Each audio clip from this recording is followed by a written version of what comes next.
NASA, रूस और चीन और अब भारत क्यों चांद को अपनी मुट्ठी में करना चाहती है पूरी दुनिया? और क्या है चंद्रमा से जुड़े वो डार्क सीक्रेट्स जो स्पेस एजेंसियां हमसे छुपा रही हैं? जानेंगे धरती से चांद तक के इस रोमांचक सफर के बारे में। दोस्तों, भारत के चंद्रयान 3 ने का विक्रम लैंडर चांद की सतह पर सॉफ्ट लैंडिंग करेगा। वहीं रूस का लूना 25 भी चांद की तरफ रवाना हो गया है, जबकि साल 2024 में नासा भी अपने आर्टेमिस प्रोग्राम के तहत एक बार फिर वैज्ञानिकों को यानी एस्ट्रोनॉट्स को चांद पर भेजने वाला है। और चीन भी जल्द ही एक और मून मिशन करने वाला है।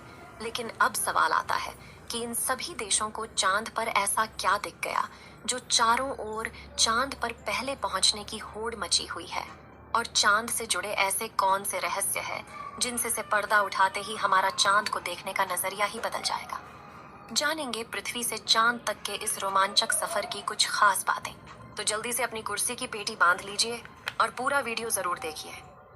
दोस्तों, चांद हमारी पृथ्वी से 3,84,400 किलोमीटर दूर है।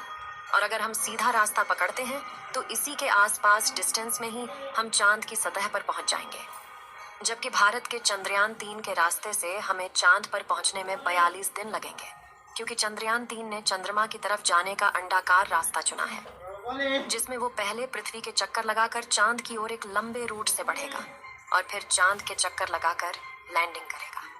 हालांकि यह रास्ता काफी किफायती तो है, लेकिन इसमें हमें एस्ट्रोनॉट के लिए बहुत खाना, ऑक्सीजन और पानी की जरूरत पड़ेगी, जिसे स्टोर करने के लिए बड़ा स्पेसक्राफ्ट चाहिए होगा। और इस रास्ते से जाने पर 30 लाख किलोमीटर की दूरी तय करके हम काफी थक भी जाएंगे।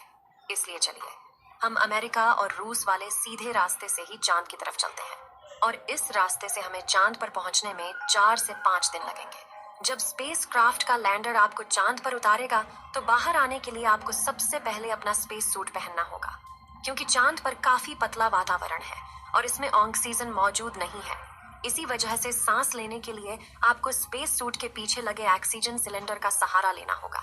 स्पेस सूट पहनने के बाद जब आप चांद की सतह पर कदम रखेंगे तो खुद को काफी हल्का महसूस करेंगे। दरअसल चंद्रमा का गुरुत्वाकर्षण पृथ्वी से 6 गुना कम है, इसलिए अगर पृथ्वी पर आपका वजन 60 किलोग्राम है तो चांद पर यह सिर्फ 10 किलोग्राम हो जाएगा। इसी वजह से पहली बार चांद पर कदम रखते ही शुरुआत में आपका बैलेंस बिगड़ेगा और आप चलने के बजाय उछलते हुए नीचे भी गिर सकते हैं। इसलिए चांद की सतह पर संभल कर कदम रखना जरूरी है। खैर, अब चांद की सतह की बात करें तो यहाँ पृथ्वी की तरह सीधे रास्ते नहीं बने हुए हैं, बल्कि चांद की सतह ऊबड़ खाबड़ है और यहाँ जगह जगह पर चट्टानें, पहाड़ और बड़े बड़े क्रेटर यानी गड्ढे हैं। चांद पर यह गड्ढे तो 20 सालों से गिर रहे उल्का पिंडों की वजह से बने हैं और ये 100 सेंटीमीटर से लेकर 25 किलोमीटर तक बड़े हैं। वहीं चांद की मिट्टी यानी कि लूनर सॉइल बिल्कुल ज्वालामुखी से निकलने वाली राख जितनी पतली है और इसका रंग भी पृथ्वी की मिट्टी से ज्यादा डार्क, बिल्कुल सीमेंट की तरह होता है।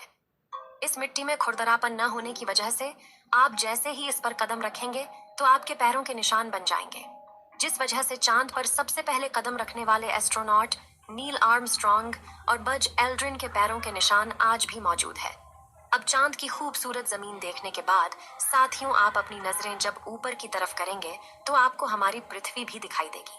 जैसे पृथ्वी पर चांद का उदय होता है, वैसे ही चांद पर भी पृथ्वी का उदय होता है।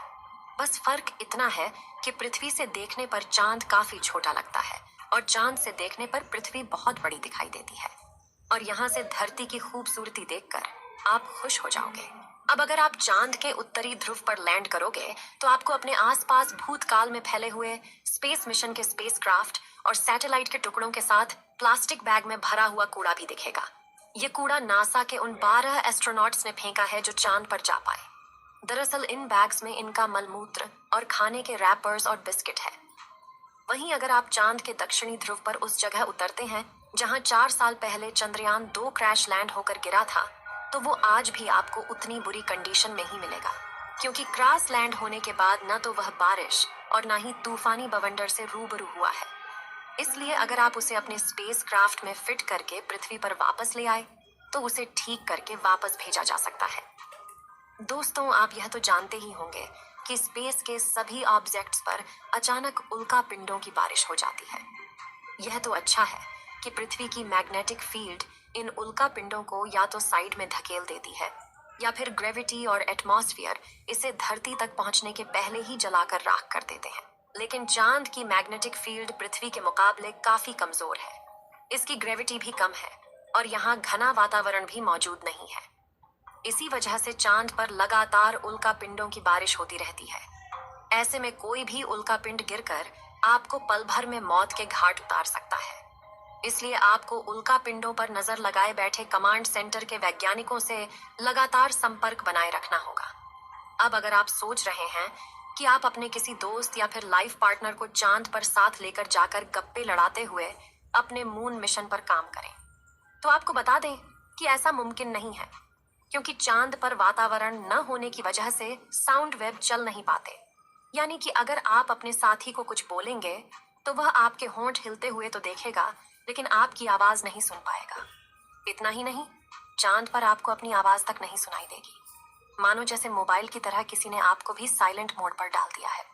हालांकि एस्ट्रोनॉट चांद पर एक दृश्य स्पेस सूट पहनते हैं जिसमें साउंड पुश करवाने के लिए नाइट्रोजन और ऑक्सीजन की मदद से कृत्रिम वायुमंडल बनाया जाता है। साथ ही इन्हें एक माइक्रोफोन वाली हेडफोन पहनाई जाती है जिसके जरिए यह अपने साथी और कमांड सेंटर की आवाज सुन सके और जवाब भी दे सके। अब दोस्तों, चांद पर अपने काम को पूरा करके जब आप सोने जाएंगे तो सुबह आपको सूरज की रोशनी नींद से नहीं जगाएगी, क्योंकि चांद को अपनी धुरी पर घूमने में 28 दिन लगते हैं, जिस वजह से चंद्रमा पर एक दिन 14 दिन का होता है और 14 दिन की रात होती है। यानी कि वहां का एक दिन पृथ्वी के 28 दिन के बराबर होता है। हम चांद का सिर्फ एक हिस्सा आज तक देख पाए हैं, और अगर आप चांद के पिछले हिस्से के अंधेरे वाले इलाके पर पहुंच गए तो आपके साथ काफी खौफनाक चीजें हो सकती हैं। बता दें कि चांद पर कई सालों से सोच कर रहे कुछ वैज्ञानिकों का यह भी कहना है कि भूतकाल में वहां कोई एलियन सभ्यता बसी थी। चंद्रयान 1 ने चांद की सतह पर वाटर आइस और हाइड्रोप्लस के रूप में पानी की खोज की है, जो इंसानों के जीवन के लिए काफी जरूरी है। इसके अलावा अंतरिक्ष में चांद ही पृथ्वी के सबसे करीब है, इसलिए भविष्य में वहां जाकर बसना हमारे लिए काफी किफायती साबित होगा। वहीं यहाँ पर हम एक और स्टेशन भी बना सकते हैं। इन्हीं कारणों की वजह से सभी स्पेस एजेंसी चांद में सबसे ज्यादा दिलचस्पी दिखाती है। तो दोस्तों, अगर भविष्य में मौका मिले तो क्या आप चांद पर जाकर बसना चाहेंगे? अपनी राय कमेंट में जरूर बताएं।